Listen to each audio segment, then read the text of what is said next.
दोस्तों, क्या आप उस मुल्क के बारे में जानते हैं जिसमें बच्चा पैदा होते ही 1 साल का होता है? और दोस्तों, क्या आप जानते हैं कि एक जेल का कैदी कैसे बना लैम्बोर्गिनी कंपनी का मालिक?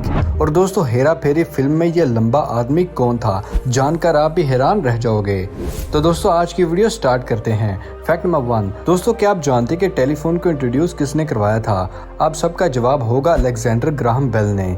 लेकिन दोस्तों, अफसोस की बात तो यह है कि ग्राहम बेल ने जिस फोन को इस दुनिया के सामने इंट्रोड्यूस करवाया था, उसी फोन से ना तो वो अपनी वाइफ से बात कर सकते थे और ना ही अपनी माँ से। क्या आप इस ट्रेजेडी के बारे में पहले से जानते थे? दोस्तों, एक्चुअली में उनकी माँ और बीवी दोनों ही डेफ थीं, यानी कि वो सुन नहीं सकती थी। किस्मत भी इंसान के साथ कैसे कैसे खेल खेल जाती है, इंसान खुद भी इससे बेखबर होता है। Fact number 2। दोस्तों, आजकल इलाज में इतना पैसा लगता है कि कोई भी सोचता है कि वो बीमार ना हो, क्योंकि बीमारी पर बहुत ही पैसा लग जाता है। और आजकल डॉक्टर्स की फीस भी इतनी ज्यादा है कि लोग उनके पास जाने से ही डरते हैं। पर दोस्तों, इस महंगाई के दौर में एक ऐसी डॉक्टर भी हैं जो सिर्फ 20 रुपए में ही पेशेंट को चेक करती हैं। उस डॉक्टर का नाम नूरी परवीन है और ये उत्तर प्रदेश में अपना क्लिनिक चला रही हैं। और उनका ये ख्वाब है कि वो एक दिन अपना एक बड़ा सा हॉस्पिटल बनाएं और वहाँ भी वो सिर्फ 20 रुपए में ही अपने पेशेंट का इलाज करें। इस डॉक्टर के जज्बे को दिल से सलाम और लाइक तो बनता है। Fact number 3। दोस्तों, आपसे सवाल किया जाए कि एक बच्चे की पैदाइश होती है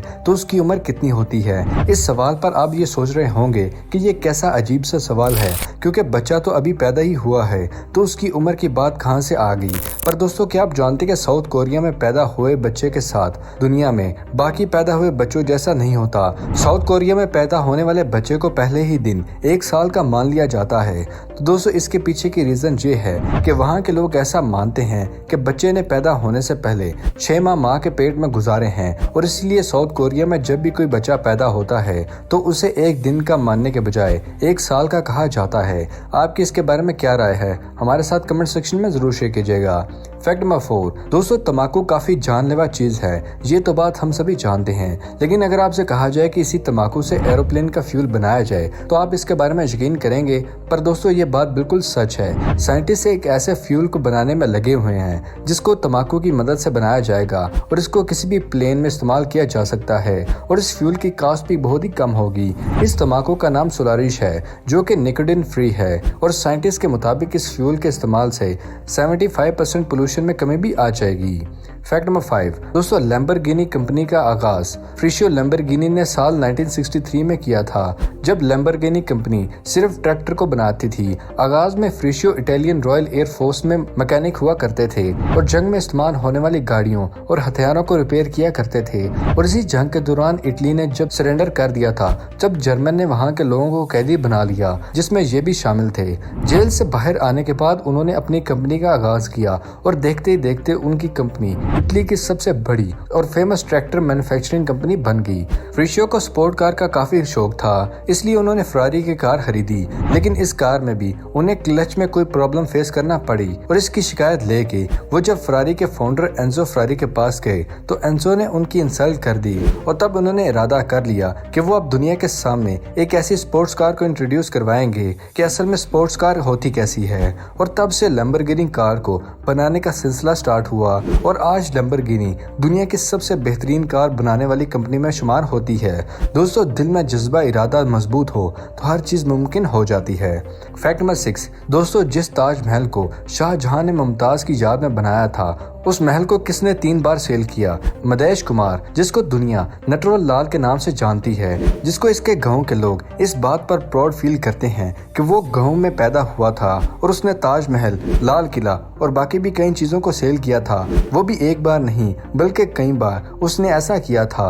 ठग बनने से पहले वो एक लॉयर था। उसने अपनी जिंदगी में ही करोड़ों रुपए लोगों से लूटे थे। उसके 50 से भी ज्यादा फर्जी नाम थे और बहुत से लोगों के साइन करने में ये बहुत ही एक्सपर्ट था। उसने बड़ी बड़ी कंपनीज को भी खूब चूना लगाया, जिसमें टाटा, बिरला ग्रुप और अंबानी भी शामिल हैं। इस शख्स पर 100 से भी ज्यादा केसेस हैं और इसके पीछे पुलिस भी लगी हुई है और ये पकड़ा भी गया था और इसको 113 साल की सजा भी हुई। लेकिन कोई भी जेल नटवर लाल को नहीं रोक सकी। 8 बार वो जेलों से भागा है। 1994 में जब वो आखिरी बार जेल से भागा तो उसकी उम्र 84 साल की थी और वो व्हील चेयर यूज करता था। 24 जून 1994 में नटवर लाल को आखिरी बार देखा गया था और उसके बाद पुलिस उसे अभी तक नहीं पकड़ सकी और आज तक उसका कुछ पता नहीं कि वो जिंदा है या मर गया है। फैक्ट नंबर 7 दोस्तों, वायलेट जोसेफ ने एक बार नहीं बल्कि 3 बार ये मौत के मुंह से वापस आई थी। हिस्ट्री के मुताबिक ये औरत दुनिया की सबसे लकीस्ट औरत में शुमार होती है। वायलेट जहाजों में नर्स का काम करती थी। वायलेट ने सबसे पहली बार 21 साल की उम्र में साल 1910 में ये मौत के मुंह से वापस आई। RMS ओलंपिक नाम का जहाज दूसरे जहाज से टकरा गया। जहाज में 3 सुराख हो गए। इतने बड़े हादसे के बाद वायलेट की जान इस हादसे में भी बच गई। दूसरा हादसा टाइटैनिक का था। 10 अप्रैल साल 1912 में वायलेट टाइटैनिक जहाज में थी जो कि बर्फ की एक चट्टान से टकरा गया था, जिसमें 1500 से भी ज्यादा लोग मारे गए थे, लेकिन वायलेट को कोई भी खराश नहीं आई थी। उन्होंने बाद में इस हादसे की कहानी भी पब्लिक के साथ शेयर की। तीसरे हादसे की कहानी भी आम दिनों की तरह ही थी। वो एक जहाज में थी और वो जहाज भी डूब गया किसी वजह से। इस बार लगा कि उनकी मौत हो जाएगी, मगर ऐसा नहीं हुआ था। उनकी किस्मत ने उनको एक बार फिर से बचा लिया था। साल 1971 में वायलेट की मौत एक हार्ट अटैक की वजह से हुई थी और उनकी मौत के बाद काफी लोग हैरान थे कि आखिर 3 शदीद हादसों के बाद भी वायलेट बच कैसे जाती थी। पर वो कहते हैं ना, जिसे अल्लाह रखे उसे कौन चखे। आपकी इसके बारे में क्या राय है, हमारे साथ कमेंट सेक्शन में जरूर शेयर कीजिएगा। फैक्ट नंबर 9 दोस्तों, बॉलीवुड की सबसे बेहतरीन कॉमेडियन मूवीज में से एक मूवी हेरा फेरी को आज भी लोग सब याद करते हैं।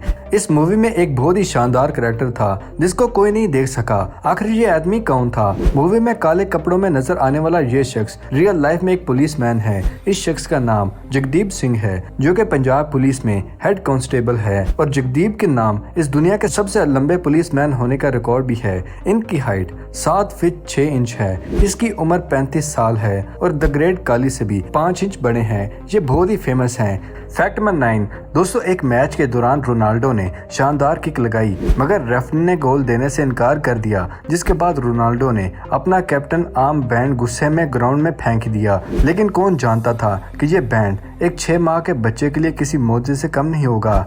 जब ग्राउंड से गुस्से से निकलते हुए उन्होंने अपना कैप्टन आर्म बैंड फेंक दिया तो बैंड को एक फायर फाइटर ने उठा लिया और उस बैंड को उसने एक ऑनलाइन वेबसाइट पर 55 लाख में सेल कर दिया।